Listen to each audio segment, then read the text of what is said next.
today we understand the what is truth and what is wrong, and today video is a basic fundamental. Basic fundamental is the one of the most important in our life. If we don't think about the fundamentals, we cannot generate the sharp mindset.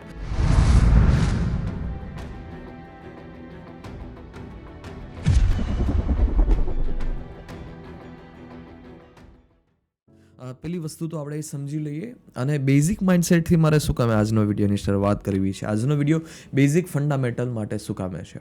ઘણી બધી વખત આપણે ન્યૂઝમાં quotes વાંચતા હોય, આપણે reels જોતા હોય, એમાં આપણે ઘણા બધા કોટ્સ આવતા હોય, સફળતાની વાતો આવતી હોય, સફળતાના ચલચિત્ર આવતા હોય, ત્યારે અમુક વાત આપણે સમજી લઈએ તો આપણે વધારે જરૂરી રહેશે. જેવી રીતે એક કોટ્સ એ છે કે કભી હાર ના માનને કી આદત ही एक दिन बड़ी जीत लाती है. તો આપણે એ તો સમજી લઈએ કે કયા કામમાં આપણે હાર માનવી છે ને કયા કામમાં આપણે હાર નથી માનતી. સામે બધોબધ કોઈ બાંધવા આવ્યું છે, હવે બાંધવાના કંઈ રીઝન નથી, કંઈ એવી મોટી બધી વાત નથી, છતાં આપણે જતું કરવા માટે તૈયાર જ નથી. એટલે આવી બધી ફંડામેન્ટલ ને બેઝિક વાત છે એ સમજવી છે વધારે જરૂરી છે કે કયા વસ્તુ અને કયા વ્યક્તિત્વને આપણે કેટલું મૂલ્ય દેવું. નાની વસ્તુમાં જીવનમાં ક્યારેય મૂલ્ય જ નહીં દેવાનું. જો તમે નાની વાતોમાં પોતાનું જીવન બરબાદ કરશો, નાની વસ્તુમાં તમારો પોતાનો સમય બરબાદ કરશો, તો પછી જીવનમાં કાંઈ મોટું અને કંઈ સાર્થક નહીં થાય. અહીંયા વિસ્તારથી વધારે ગહેરાઈ વધારે મહત્વપૂર્ણ છે. હંમેશાની માટે જીવન હોય કે તમારું લક્ષ્ય હોય, એમાં વિસ્તાર કરતાં ગહેરાઈ વધારે મહત્વપૂર્ણ છે. તમારે બિઝનેસ કરવો હોય તો ઘણા બધા બિઝનેસ પણ કરી શકો, તમારો વિસ્તાર પણ ઘણો બધો થઈ શકે, પરંતુ હજારો લોકોને તમે રોવડાવીને તમારા બિઝનેસનો વિસ્તાર કર્યો હોય તો શું એ વાત મહત્વની ગણાય કે એ વાત નીચલા દરજ્જાની ગણાય? સ્પષ્ટ રૂપે તમે કહેશો કે એ વાત નીચલા દરજ્જાની ગણાય. એટલા માટે હું કહું છું કે જીવનમાં વિસ્તાર કરતાં ગહેરાઈ વધારે મહત્વપૂર્ણ છે. અને હજી એક તમારી સમક્ષ હું એક કોટ્સ રજૂ કરું છું કે જે અદ્ભુત કોટ્સ છે. અને સૌથી પહેલાં તો આપણે એનો જે માનસિક દ્વંદ્વ લઈ આવે છે, મોટાભાગના લોકો આ માનસિક દ્વંદ્વ સુધી પહોંચી નથી શકતા. એટલા માટે બેઝિક ફંડામેન્ટલ અને અંડરસ્ટેન્ડિંગ જરૂરી છે. आदतों में इतनी शक्ति होती है कि ये किसी भी व्यक्ति का जीवन बदल सकती है. इसलिए अच्छी आदतें बनाए और बुरी आदतों से दूर रहे. આ બેઝિક કોટ્સ વાંચી લઈએ તો આપને એમ લાગે કે ઠીકઠાક છે, પરંતુ સમજવામાં થોડો દ્વંદ્વ પેદા કરે.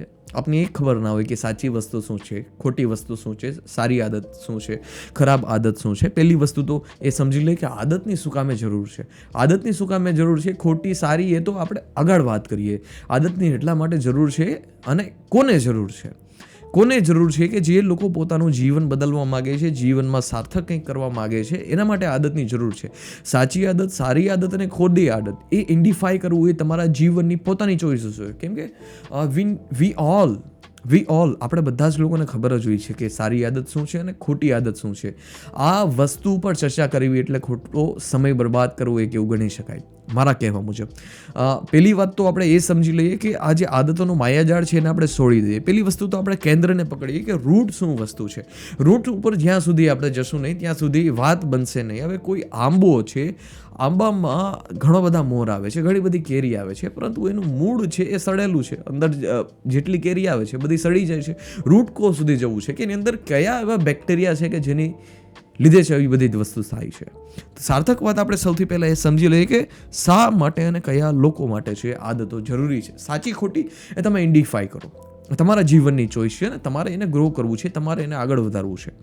આ બુક્સ, સારા પુસ્તકો, ગુરુ, ઉપનિષદ અને વેદાંત આ બધી જ વસ્તુઓ એના લોકો માટે છે કે જે લોકોને પોતાના જીવનમાં આગળ વધવું છે, જે લોકોને પોતાના જીવનમાં ગ્રો થવું છે. સૌથી પહેલાં તો તમારે બધા જ લોકોને સેલ્ફ હેલ્પનો સહારો લેવો જોશે. એના માટે પુસ્તકો વાંચવા જોશે, એના માટે જે ઓડિયો બુક્સ છે, ઓડિયો પ્રોગ્રામ છે, એની તમારે મદદ લેવી જોશે. પરંતુ અહીંયા ઊભું રહેવાનું નથી થતું. ઊભું રહેવાનું એટલા માટે નથી થતું કે જીવનમાં છે આપણે લોઅર ટ્રુથથી અપર ટ્રુથ સુધી જવાનું છે. લોઅર ટ્રુથથી અપર ટ્રુથ સુધી જવાનું છે. જો આપણે લોઅર ટ્રુથમાં જ ફસ્યા રહેશું તો પછી આપણે અપર ટ્રુથ સુધી જઈ જ નહીં શકશું. પહેલી વસ્તુ તો હું તમને અહીંયા આઈડેન્ટિફાઈ કરી દઉં અને એલર્ટ કરી દઉં કે જ્યારે તમે લોઅર ટ્રુથને સમજશો તો તમને બેઝિક લાગશે ને તમને મજા આવશે એમાં.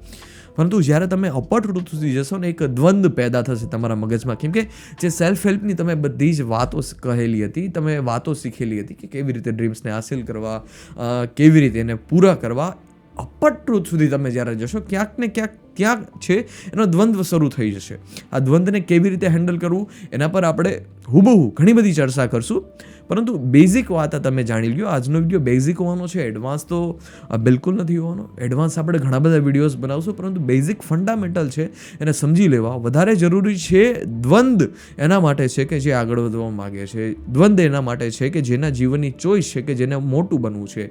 જે કંઈ પણ કાયર લોકો છે, કાયર લોકો માટે કશી જ વસ્તુ સાર્થક છે જ નહીં. તમારું જીવન ખટારાની માફક ચાલી રહ્યું છે.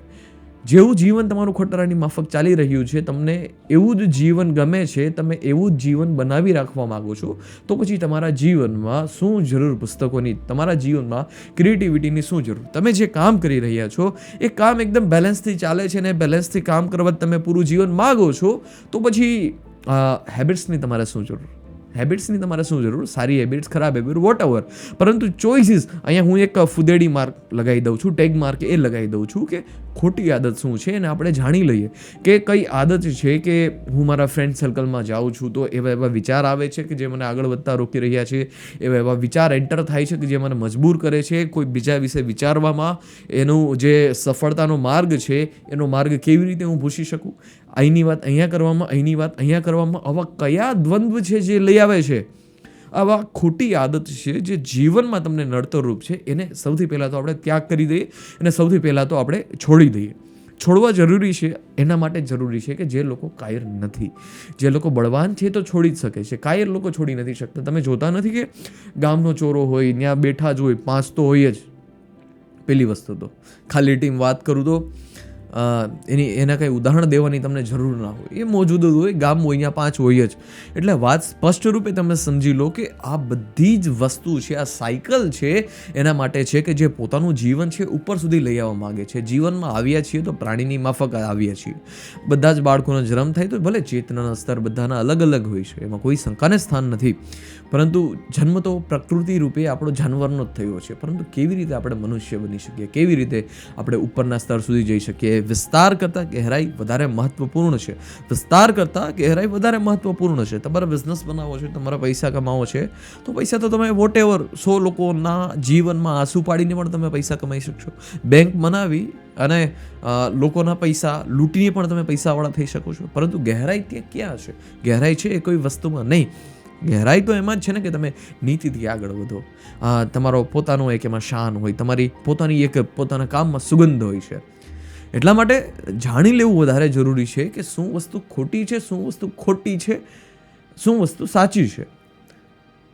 સાચી વસ્તુ કરતાં ખોટી વસ્તુમાં ધ્યાન કેન્દ્રિત વધારે કરો, કેમ કે સાચી વસ્તુને પકડવી છે ને થોડી હાર્ડ છે, પરંતુ ગોતવી હાર્ડ છે. પરંતુ ખોટી વસ્તુને તમે પકડી લેશો ને તો પછી સાચી વસ્તુ તો મોજૂદ જ છે. જેવી રીતે પ્રકાશ તો મોજૂદ જ હોય, અંધકાર હોય ને, પરંતુ પ્રકાશનો તમે સ્વીકાર કરી લો.